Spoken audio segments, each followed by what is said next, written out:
Welcome to educare planet.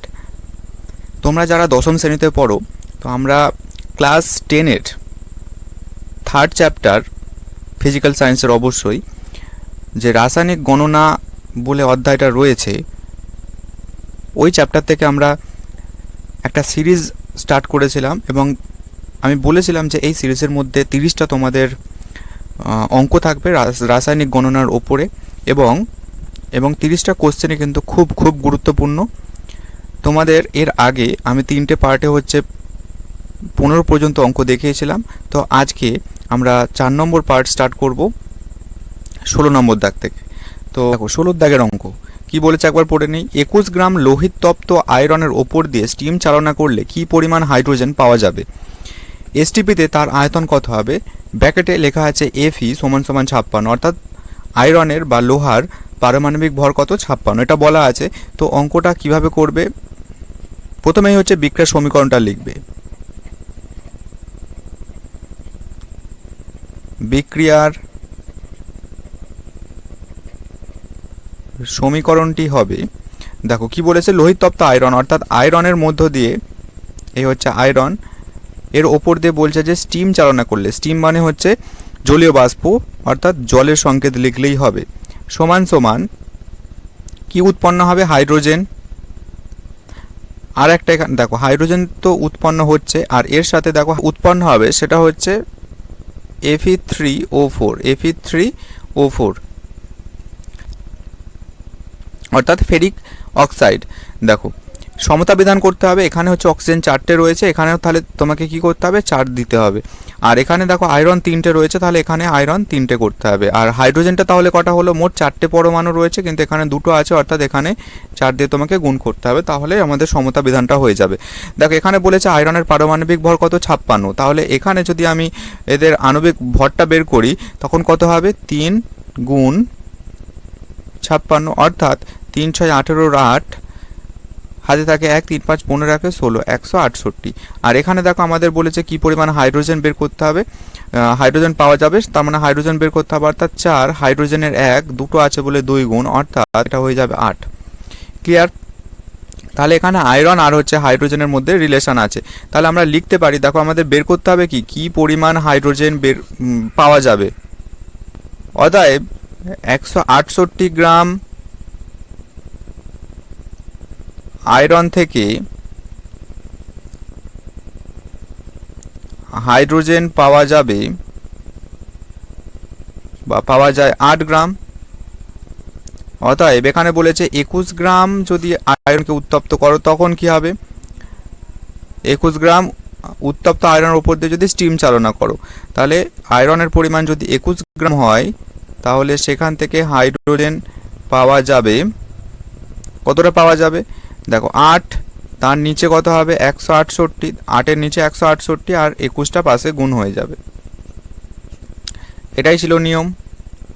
দেখো যদি কাটাকুটি করো 21 আর 168, তাহলে 8 × 8, 8 × 2 = 16, বুঝতে পারছো? তাহলে 8 × 21 = 168 হয়, 8 আর 8 কেটে 1, তাহলে এটার উত্তর পাবে 1 গ্রাম। ক্লিয়ার? এই পর্যন্ত কোনো ডাউট নেই।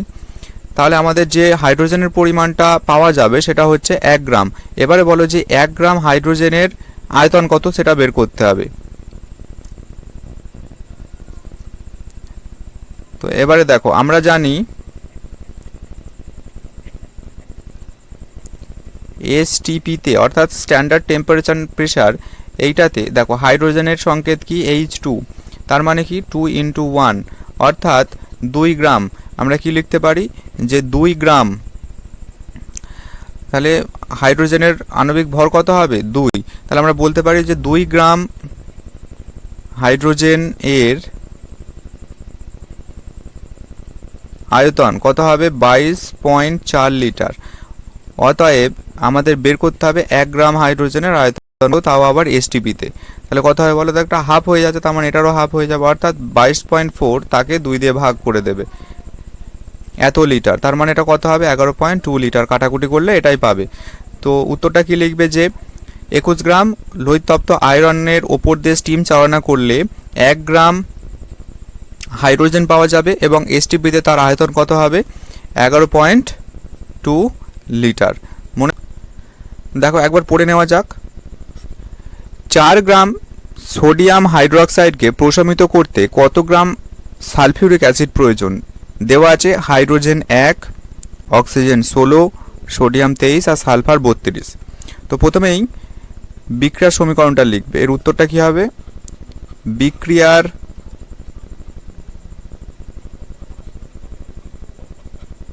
সমীকরণটি হবে, দেখো সোডিয়াম হাইড্রোক্সাইড এটাকে প্রশমিত করতে, এটা যেহেতু একটা ক্ষার সবসময় কিসের দ্বারা প্রশমিত হবে? সেটা হচ্ছে অ্যাসিডের দ্বারা। তো H2SO4 এর বিক্রিয়ায় কি হয় আগে দেখো। সোডিয়াম, ক্ষার আর অ্যাসিডের বিক্রিয়ায় লবণ আর জল উৎপন্ন হবে। এখানে সোডিয়ামের একটা লবণ হবে, তাও সালফেট দিয়ে, তাহলে কি হবে সেটা? Na2SO4, সোডিয়াম সালফেট লবণ, আর হচ্ছে কি উৎপন্ন হবে? জল, জলের সংকেত H2O। ক্লিয়ার? এবার সমতা বিধানটা করো। দেখো এখানে Na2 আছে, তার মানে এখানে দেখো Na2 আছে, তার মানে এখানে কত হবে? 2 দিতে হবে, তবে 2Na হবে। আচ্ছা, যখন এখানে 2 দিয়েছো দেখো, তাহলে অক্সিজেন কটা হলো? অক্সিজেন 2টো, আর এখানে কটা হলো? 4টে। তাহলে 4 আর 2 6টা অক্সিজেন হলো। কিন্তু এখানে দেখো 6টা অক্সিজেন হচ্ছে কি, এখানে 4টে অক্সিজেন হয়ে যাচ্ছে, আর এখানে একটা 5টা, তার মানে এখানে 2 দিতে হবে, তবেই মিলবে। তাহলে হাইড্রোজেন 4টে হয়ে যাবে। এখানে হাইড্রোজেন কটা হলো? 2টো, আর এখানে 2টো, 4টে। দেখো সব মিলে যাচ্ছে, সালফার একটা, সালফার একটা। ক্লিয়ার? এখানে আমাকে যেটা বের করতে হবে সেটা হচ্ছে দেখো NaOH এর সাথে সালফিউরিক অ্যাসিডের রিলেশন, অর্থাৎ NaOH আর হচ্ছে সালফিউরিক অ্যাসিড, এদের দুজনের হচ্ছে আণবিক ভর আমরা বের করব। তাহলে কত হবে? 2 ইন্টু, দেখো 2 ইন্টু সোডিয়ামের কত হয়? সোডিয়ামের 23 বলা আছে কোশ্চেনের, দেখে নাও। প্লাস অক্সিজেনের কত হয়? অক্সিজেনের 16, প্লাস হাইড্রোজেনের 1, তার মানে কত হচ্ছে? 2 গুণ 23 আগে 24, 24 আর 16 40, তার মানে কত হচ্ছে? 80।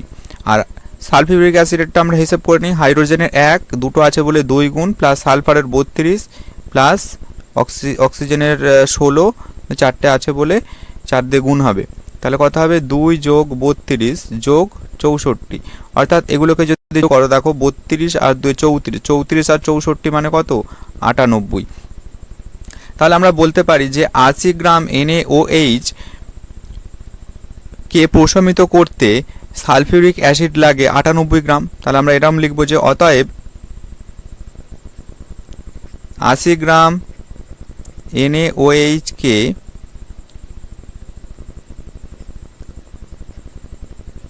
প্রশমিত করতে H2SO4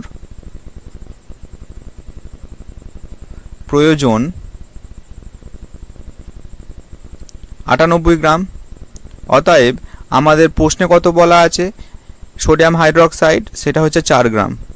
তো 4 গ্রাম NaOH কে প্রশমিত করতে সালফিউরিক অ্যাসিড প্রয়োজন, বলো কত প্রয়োজন হবে? দেখো নিয়ম কি হবে? 98, তার নিচে 80, আর পাশে হবে 4, এত গ্রাম। তাহলে এটা উত্তর কত হবে? দেখো 4 20 80, 2 দিয়ে কাটলে 49, আর 2 দিয়ে কাটলে 10। তাহলে উত্তর কত পাবে? 49কে 10 দিয়ে ভাগ করলে 4.9 গ্রাম। তো আমাদের উত্তর কিন্তু 4.9 গ্রামই হবে।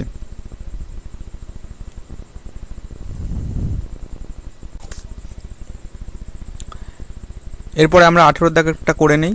অঙ্কটা দেখো আগে কি বলেছে। 3.25 গ্রাম জিঙ্ক লঘু সালফিউরিক অ্যাসিডের সঙ্গে বিক্রিয়ায় এসটিপিতে কত লিটার হাইড্রোজেন গ্যাস উৎপন্ন করবে? দেওয়া আছে জিঙ্কের পারমাণবিক ভর 65, হাইড্রোজেনের 1, সালফারের 32 আর অক্সিজেনের 16। ক্লিয়ার? এইটুকুতে কোনো ডাউট নেই। দেখো এরকম থাকলে আগে বিক্রিয়ার সমীকরণ লিখবে। বিক্রিয়ার সমীকরণটি হবে, দেখো জিঙ্ক, তারপর হচ্ছে এর সাথে সালফিউরিক অ্যাসিডের বিক্রিয়া ঘটালে কি উৎপন্ন হবে? প্রথমত বলেই দিয়েছে হাইড্রোজেন গ্যাস উৎপন্ন হবে। দেখো হাইড্রোজেনটা বাইরে বেরিয়ে যাচ্ছে, আর এই ধাতুটা হচ্ছে সালফেটের ওই হাইড্রোজেনের স্থানটা দখল করবে। এটাকে বলা হয় প্রতিস্থাপন বিক্রিয়া। তাহলে হয়ে যাবে জিঙ্ক সালফেট। ক্লিয়ার? এটুকু ক্লিয়ার, কোনো ডাউট নেই। এরপরে দেখো আমাকে যেটা বের করতে হবে কত লিটার হাইড্রোজেন, এই হাইড্রোজেন বের করতে হবে, আর এখানে জিঙ্কের পরিমাণ বলে দিয়েছে, অর্থাৎ জিঙ্ক আর হাইড্রোজেনের মধ্যে রিলেশনটা বের করতে হবে। তো এখানে দেখো জিঙ্কের পারমাণবিক ভর কত 65 বলেই দিয়েছে, তাহলে এর নিচে লেখো 65। এখানে হাইড্রোজেন কত হবে, হাইড্রোজেনের এমনিতেই পারমাণবিক ভর 1 হয়, দুটো আছে বলে 2 দিয়ে গুণ হবে অর্থাৎ 2। ঠিক আছে, এখন এই 2 গ্রাম ভরের যদি হাইড্রোজেন গ্যাস নাও তাহলে সে কতটা আয়তন দখল করে সেটা আমরা জানি যে 22.4 লিটার। ঠিক আছে, দেখো তাহলে এখানে লিখতে হবে যে 65 গ্রাম জিঙ্ক থেকে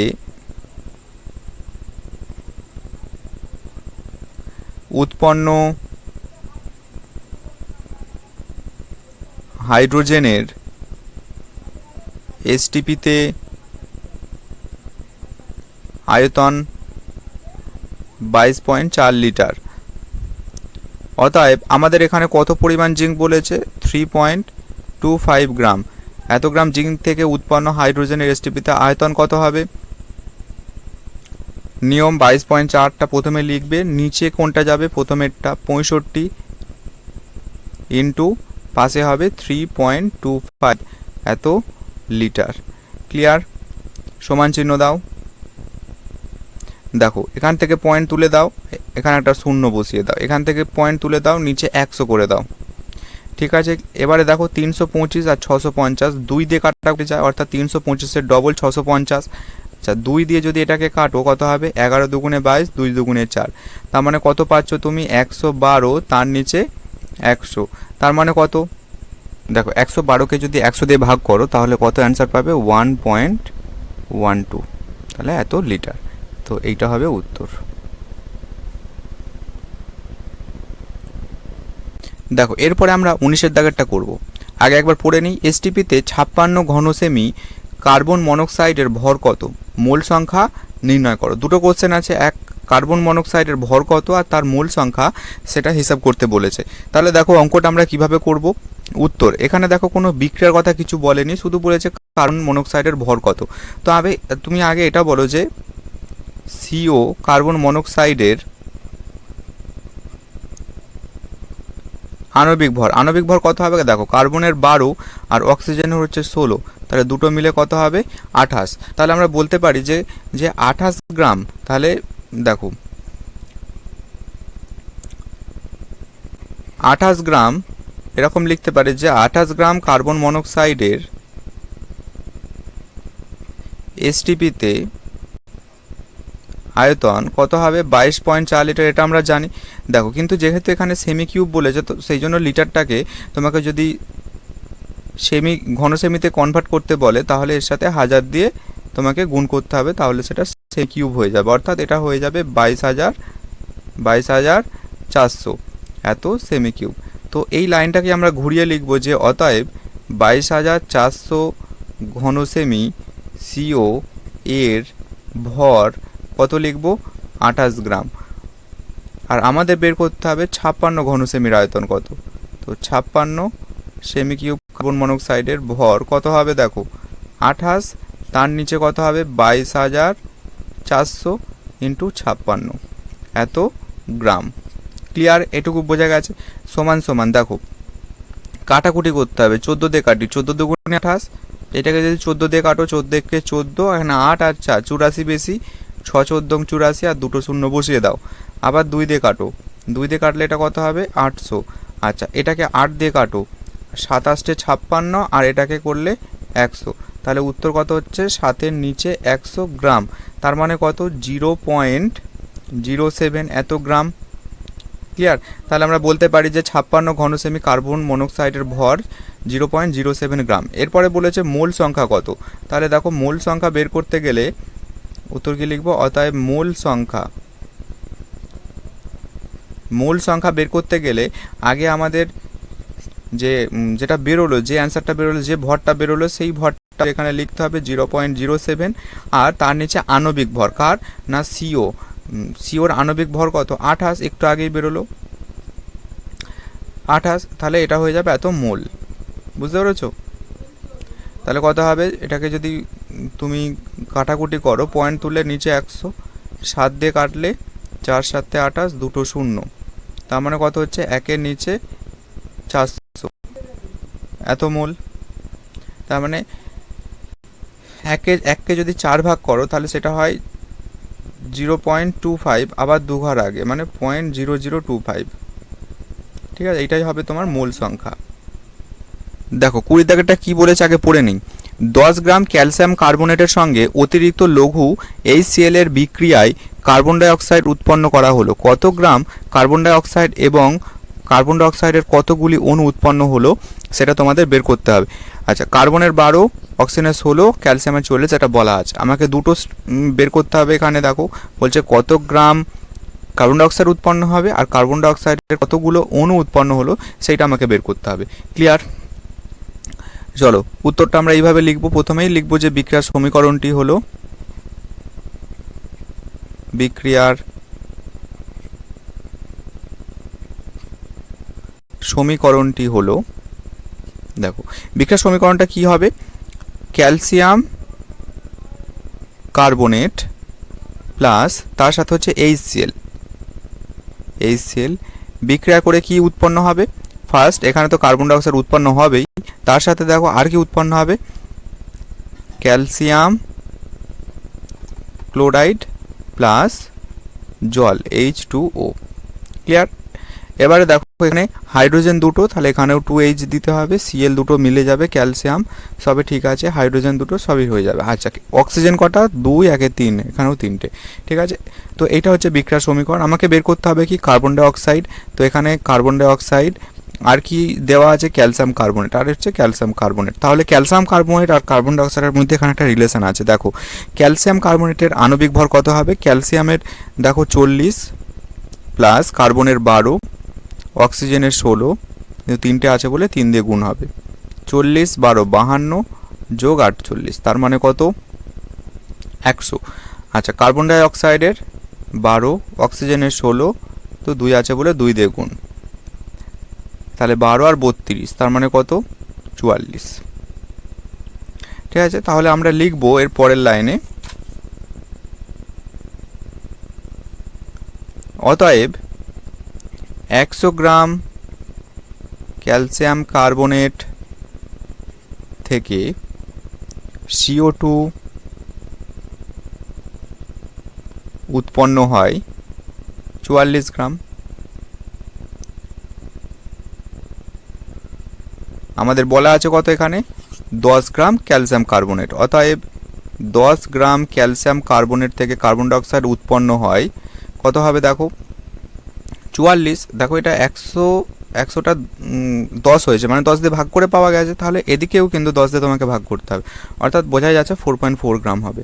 যদি না পারো তাহলে এইভাবে করবে, 44 ওপরে, নিচে 100 ইন্টু 10 দিয়ে পাশে গুণ হবে, কারণ এই 10টা পাশে যায়, এত গ্রাম।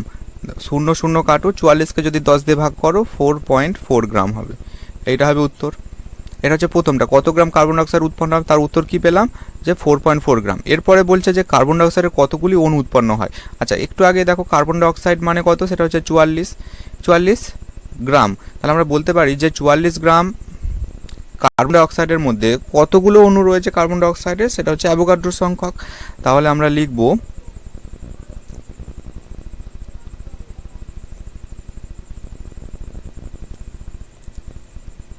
যে 44 গ্রাম CO2-তে অণু আছে, কতগুলো অণু আছে, 6.022 ইন্টু 10⁻23। দেখো এখানে 6.023ও ধরা যায়, কোনো অসুবিধা নেই, কিন্তু এই অঙ্কগুলোর ক্ষেত্রে 022 ধরবে, কারণ কাটাকুটি যদি কখনো হয় তাহলে কিন্তু কাটাকুটি করা যাবে, কিন্তু 3 ধরলে তুমি কাটাকুটি করতে পারবে না, একটু জটিল হয়ে যাবে। তাহলে অণু আছে এতটি, অতএব আমাদের বেরিয়েছে কত, 4.4 গ্রাম। তাহলে 4.4 গ্রাম CO2-তে কতগুলো অণু আছে, দেখো এটা হচ্ছে 10 দিয়ে ভাগ করে পাওয়া গেছে, তো একেও 10 দিয়ে ভাগ করতে হবে, 6.022 ইন্টু 10⁻23। তো সিম্পল নিয়মে করো, নিচে কোনটা হবে, প্রথমেরটা অর্থাৎ 44টা, আর পাশে কোনটা হবে, এই নিচেরটা 4.4 এত টি। ঠিক আছে, পয়েন্ট যদি তুলে দাও তাহলে নিচে হবে একটা 10, তারপরে 44 আর 44 কেটে দাও, এবারে দেখো 6.022 এই জায়গাটা একটু ভালো করে বুঝবে। এখানে 10-এর মাথায় 23 আছে আর নিচে একটা 10 আছে। যদি এখানে 10-এর মাথায় 23 মানে কি 23টা 10-এর গুণফল আর নিচে একটা 10 আছে, তাহলে একটা 10 যদি কেটে যায় তাহলে কি হবে, কটা 10 পড়ে থাকবে, 22টা। 10^22। 9-এ হচ্ছে একটা হচ্ছে তোমাদের ফর্মুলা ছিল সূচকের, সেটা হচ্ছে কি 10^23 আর নিচে যদি আবার 10 হয় তাহলে এই 10-এর নিচে নেই, 10-এর মাথায় নেই মানে 1 আছে আমরা ধরতে পারি, তাহলে একটা 10 হয় আর এটা বিয়োগ হয়ে যায়, 23 বিয়োগ 1 অর্থাৎ 10^22। ঠিক আছে, মানে এইরকম এ এর মাথায় এম আর নিচে যদি এ এর মাথায় এন হয় তাহলে এর ফর্মুলা হচ্ছে এ আর পাওয়ারটা এরকম বিয়োগ হয়ে যায় যদি ভাগ চিহ্ন থাকে, আর গুণ চিহ্ন থাকলে যোগ হয়ে যায়। ক্লিয়ার? সে যাই হোক, এখানে 10^22 এত টি, এটাই হবে উত্তর।